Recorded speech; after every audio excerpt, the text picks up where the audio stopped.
All right. So in today's video, I want to tackle a big question that most men have. You probably have it. And it is, can your marriage be saved? And what I find is when somebody doesn't have a definitive answer to this, a clear yes or no, they get caught up into the gray zone. And this gray zone is, you have black, you have white, you have gray. Here, you're full of doubt, you're full of hesitancy, you're full of questioning, suspicion, like you burn up a lot of energy that could be directed either towards rebuilding your marriage or rebuilding a life without your wife. Like whichever direction you want all the energy accessible to you. So my goal is to give you 5 questions. And by the end of those 5 questions, you will have a clear answer whether your marriage can be saved or not. And this is going to have nothing to do with your wife, nothing to do with your situation. It's going to have everything to do with you because you're the one that matters in this situation. Everything else comes second. So question number 1 is, do you want to save it? And not do you need it, not are you desperate for it, but do you really want to have a marriage with this woman, right? Because a lot of guys are just so afraid of losing what they have that they're trying desperately to hold on to it. They just don't want their family to be broken up. They don't want to do this to the kids. They don't want to see her with another person. They don't want to see their kids being raised by another man. But the question I have is, do you actually want to continue spending the rest of your life with this woman? And that's something I really want you to think and reflect on. Because if you don't want it, if you're not need it, but if you don't want it because you truly want a life with this woman, then what are you doing? What are you doing? All right. So if you don't actually want it and you're just coming from trying to protect what you have, trying to protect from pain, suffering, all that, you probably can't do it, to be honest. If you truly want not just your family, but your wife, then yes, it can be saved. That's number 1. Number 2, have you already given up? I talk to a lot of men and I can just see it in their eyes when they've given up already. They're just looking for somebody to give them an excuse, a reason to let it go. And I get it, and it's okay. There's nothing here to say that you have to fight for your marriage. You have to do something, but you have to be honest with yourself, right? Have you already given up? Have you already thrown in the towel? Have you silently resigned to this situation? And if the answer to that is yes, then no, the marriage can't be saved. At least not until you get that back. And if you have it, then yes, the marriage can be saved. All right, so that's 2. Number 3, are you going to base your effort on your wife and what she's doing? I meet a lot of men and they'll say things to me like, well, I just need to know that she's open to it. I just need to know that she sees a chance here. I just need her to agree to work on this together before I really put myself out there. I really start investing in myself, my change, my transformation, before I really do things that might make me feel foolish. That is a losing proposition.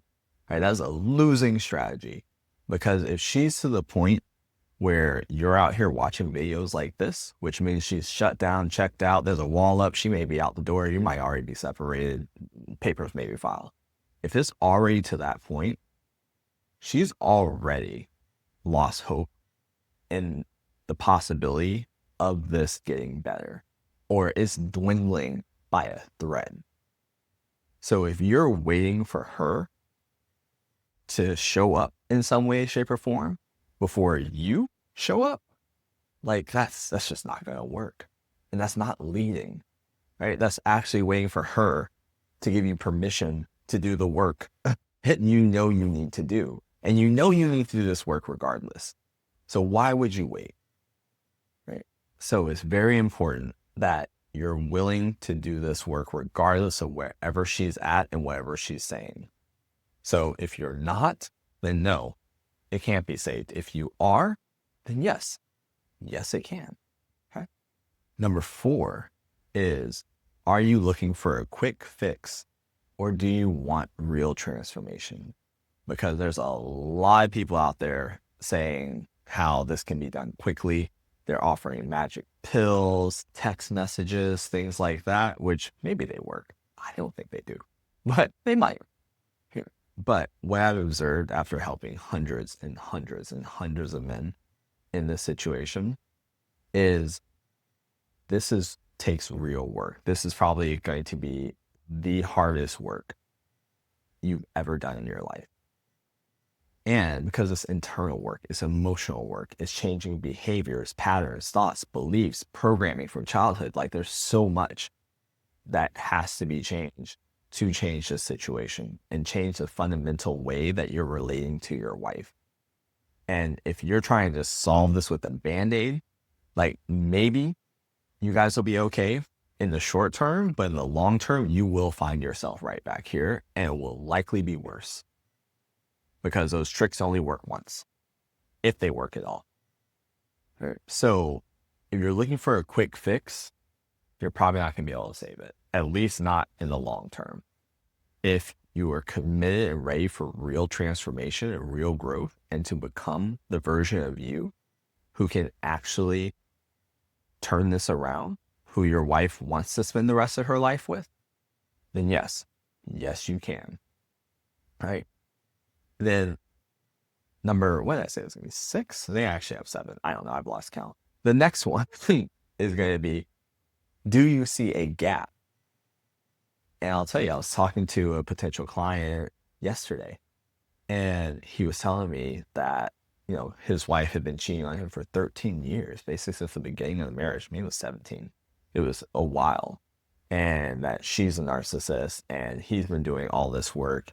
He's been putting himself out there. He's serving, he's going to church, he's reading, he's studying, all these kind of things. Like he feels like he's showing up in a really good way. And I'm sitting here like, well, what are we talking about right now? What are we doing here? And whether that was true or not, I have no idea. Whether he was really showing up like that, whether his wife is really like that, I have zero idea. But what I do recognize is, and I just asked him this, is that he didn't see a gap, a meaningful gap for himself, where he can improve, changes he can make that could improve the situation. Now, you can argue that situation didn't need to happen. That's not the point. I just say this to illustrate my point here, which is you have to be able to see a gap.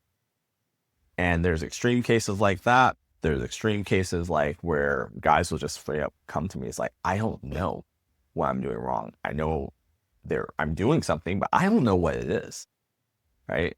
I'm just trying to figure it out. Like she says these things, I don't know, and that's okay too. And they may not know what's inside that gap, but they do realize there's a gap. There must be something there. And then some guys are very, very aware of what that gap is.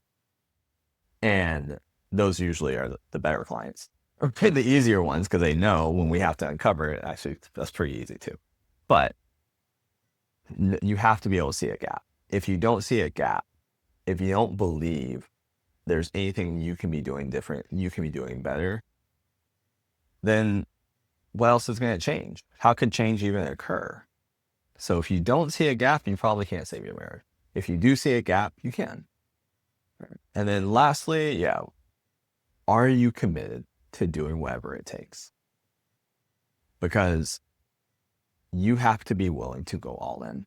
You have to be willing to commit the fullness of your being, the fullness of your thinking, the fullness of your time, energy, courage, conviction, commitment, like everything to doing this. And most guys will tell me that this is the biggest priority in their life. But when push comes to shove, when it's time to do the things that show that it's a priority, that shows they're committed, you start seeing where they're really at. And some guys, they're absolutely right. And they show up like that. Other guys don't. And you realize that actually there's some things that are more important to you than this. And that's okay. I'm not here to tell you what your priorities should be. I'm not here to tell you whether you should be putting everything you have into this or not. I am saying is if you're not willing to be honest with yourself and let it go. If you are, then go all in. Go all in, leave nothing behind. I have clients tell me, like, you know what? I just want to be able to look back 10 years from now on my deathbed and be able to hold my head up high and say, I gave it my all.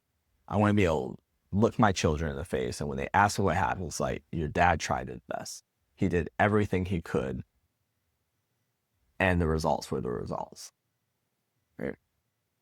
That is a big driver. And if you're not willing to commit, then no. If you can, or if you are, then yes, you can. So going through those questions, just tally up. And I say you really need like all of them to save your marriage. Maybe you can get away with missing one, but you really need them all. And if you have them all, then yes, your marriage can be saved. If you don't, then probably should stop watching these videos. Or get to the point where you can move those columns here to over there. And if you want some help with that, I have some free resources below, a bunch of courses, teachings, trainings, all those types of things for you, all free. And if you really are in a bind and you really need some additional help to get this in the right track fast, there's a link to reach out to us and we'll check in and see if we can actually help you. All right. So that's today's video. Catch you on the next one. Take care.